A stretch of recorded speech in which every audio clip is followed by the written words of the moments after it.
Baik, selamat sore semuanya. Kita saat ini materinya mengenai koordinat kutub ya.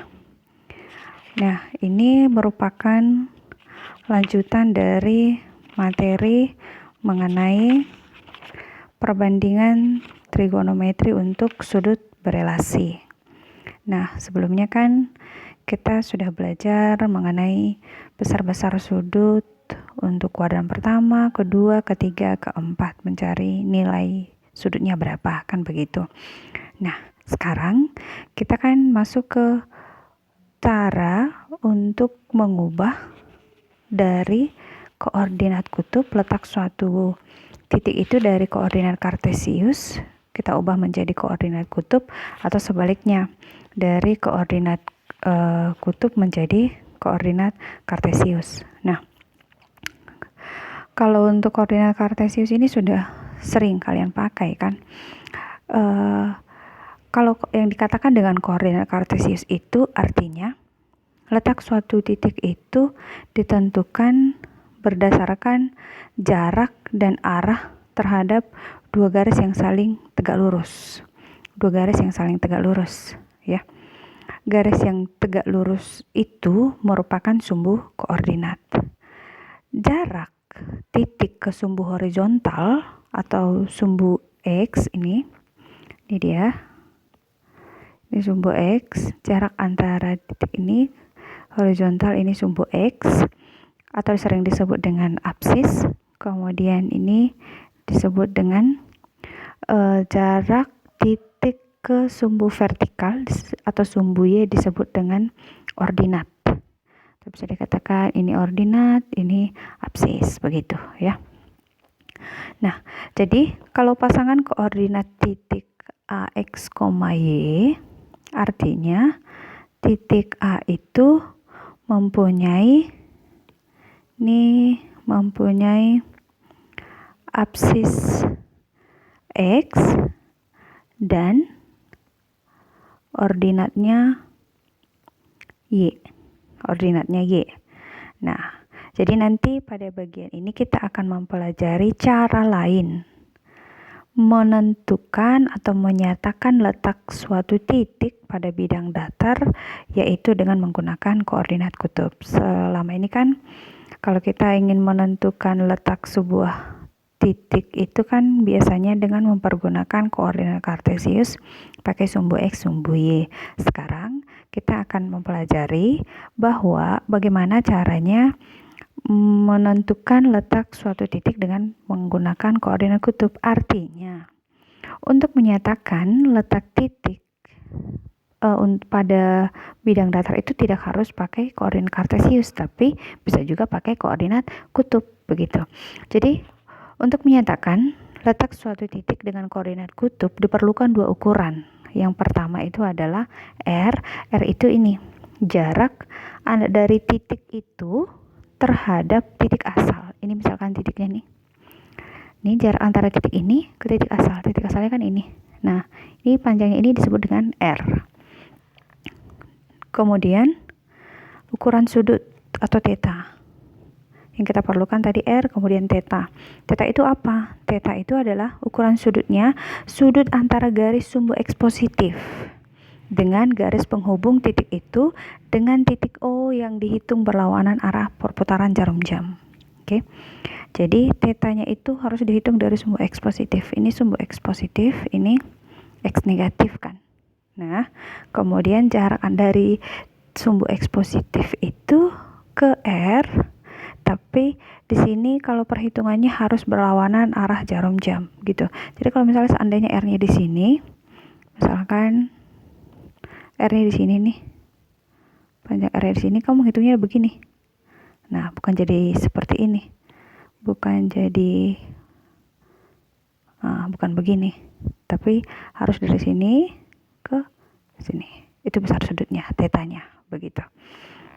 Oke, jadi jika koordinat kutub titik P-nya adalah R, theta, maka koordinat kartesius di titik P adalah R cos theta, R sin theta. Artinya, di sini kalau kamu ingin mengubah dari koordinat kutub menjadi koordinat kartesius, maka kamu pakai rumus ini. R cos theta, R sin theta. Sebaliknya, dari koordinat kartesius untuk x, y, maka koordinat kutub titik P-nya adalah R, theta. Kalau ingin mencari R-nya, kamu pakai rumus ini. Kemudian mencari theta, kamu pakai ini. Tangen theta sama dengan Y per X, atau theta bisa kamu cari dengan arkus tangan dari Y per X. Oke, kita lanjut ke contoh soal yang nomor 1. Di sini, ubahlah koordinat titik P 2,2 akar 3 ke dalam koordinat kutub PR, theta. Berarti ini kan koordinat kartesius nih. Kalau koordinat kartesius kan berarti ini X-nya, ini Y. Oke. Berarti kita jawab seperti ini. Kita jawab tadi yang kita punya tadi P-nya 2,2 akar 3. Kamu akan ubah ke koordinat kutub P-nya R, theta. Nah, karena ini koordinat kartesius itu kan X, Y. Ini X-nya, ini Y-nya. Berarti kalau ingin mengubah ke koordinat kutub, kamu harus mencari berapa R-nya, berapa theta-nya. Oke, satu-satu kita cari. Untuk mencari R dulu, R kamu peroleh dari akar dari X kuadrat tambah Y kuadrat. Berarti akar dari 2 kuadrat tambah 2 akar 3 kuadrat sama dengan 2 akar 2 pangkat 2 itu adalah 4 tambah 2 akar 3 kuadrat. Berarti ini kan sama dengan 4 kali 3. Sama dengan 4 ditambah 12 sama dengan akar 16 sama dengan 4. Jadi R-nya sama dengan 4. Oke. Sekarang kita mencari theta. Kita sudah peroleh R, berarti kita mencari theta. Mencari theta itu bisa kamu pakai dengan cara arkus tangan Y per X. Berarti theta adalah arkus tangan dari Y-nya mana? Y-nya kan 2 akar 3. Berarti 2 akar 3 per 2. Berarti theta sama dengan, ini kamu eliminasi, arkus tangan akar 3. Artinya di sini tangan berapa yang hasilnya akar 3? Gitu. Artinya sudut berapa pada tangan yang hasilnya akar 3. Oke, maka tetanya itu sama dengan, itu adalah sudut 60 derajat. Di sini tetanya adalah 60 derajat. Jadi, kalau kita ingin mengubah koordinat kartesius 2,2 akar 3 ke dalam koordinat kutub, hasilnya menjadi 4,60 derajat. Begitu kira-kira ya. Itu kalau dari koordinat kartesius menjadi koordinat kutub. Sekarang bagaimana sebaliknya? Kalau dari koordinat kutub menjadi koordinat kartesius. Oke, ini contoh nomor 2 seperti itu. Kita jawab. Oke, di sini koordinat kutubnya itu adalah titik P-nya adalah 2,240 derajat. Kita akan ubah ke PX, Y. PX, Y. Nah, ini kan koordinat kutub nih. Kalau koordinat kutub kan bentuknya PR, theta. Berarti bisa kita ambil kesimpulan R-nya 2, theta-nya 240 derajat. Kan begitu. Nah, kita kan mencari X dan mencari Y. Maka bisa kita buat seperti ini. X-nya itu pakai rumus yang ini tadi. Ini sebagai X, ini sebagai Y. Yaitu R yang pertama itu adalah untuk mencari X-nya adalah R cos theta. Berarti R cosinus theta, R-nya 2 kosinus 240 derajat. Berapakah kosinus 240 derajat? Oke, ingat lagi. Kosinus 240 derajat. Ingat perbandingan sudut berelasi untuk trigonometri 240 derajat. Ini berada di kuadran keberapa? Ini berada di kuadran ketiga. Kuadran ketiga. Untuk kosinus, kuadran ketiga itu tandanya apa? Positif atau negatif? Sin tan cos, berarti yang positif di kuadran ketiga itu adalah tangen. Berarti kosinus itu negatif, kan begitu. Bentuk umum untuk kuadran ketiga itu bagaimana? Kuadran ketiga itu kan sudah lebih dari 180 derajat. Berarti bentuk umumnya menjadi begini. Kosinus 180 derajat ditambah theta sama dengan negatif kosinus theta. Oke, negatifnya kan karena tadi tandanya kosinus itu kan negatif di kuadran ketiga. Maka kita buat kosinus 180 derajat ditambah berapa supaya 240 tambah 60 kan. Nah, berarti tetanya kita buat di sini min cos 60 derajat. Oke, jadi kosinus 240 derajat itu sama dengan kosinus 60 sama dengan 1/2. Kosinus 60 kan 1/2.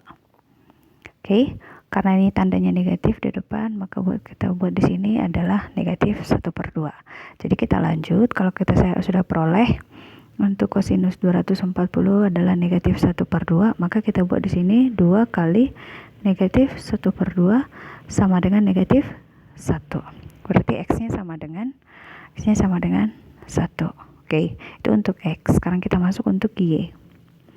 Y itu adalah R sin theta. Oke, R-nya 2 sinus 240 derajat. Oke, kembali kita cari untuk sinus 240 derajat ya. Sinus 240 derajat, oke. 240 itu kuadran ketiga.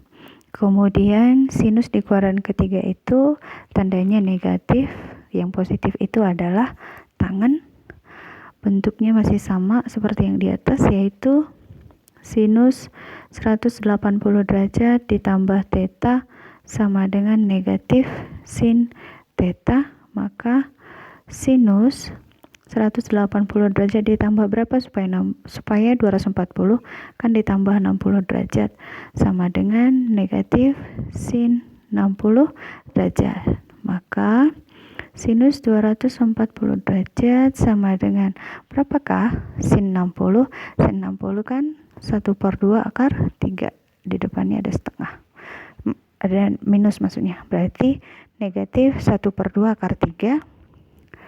Setelah kita peroleh, kita lanjutkan untuk mencari Y-nya, yaitu 2 kali di sini negatif 1/2 akar 3. Maka 2 dikali negatif 1/2 akar 3 hasilnya adalah negatif akar 3. Jadi Y-nya sudah kita peroleh adalah negatif akar 3. Jadi sudah selesai. Kalau di sini kita ambil kesimpulannya menjadi begini. Apabila sebuah koordinat kutub P, kesimpulannya apabila sebuah koordinat kutub P 2,240 derajat kita ubah ke koordinat kartesius, maka bentuknya menjadi negatif 1, negatif akar 3. Oke, selesai. Jadi itu materi kita untuk hari ini mengenai koordinat kutub, yaitu mengubah dari kartesius ke koordinat kutub atau koordinat kutub ke koordinat kartesius. Saya harap bisa dimengerti ya. Terima kasih untuk perhatiannya. Sampai ketemu untuk pelajaran untuk materi berikutnya. Sampai jumpa.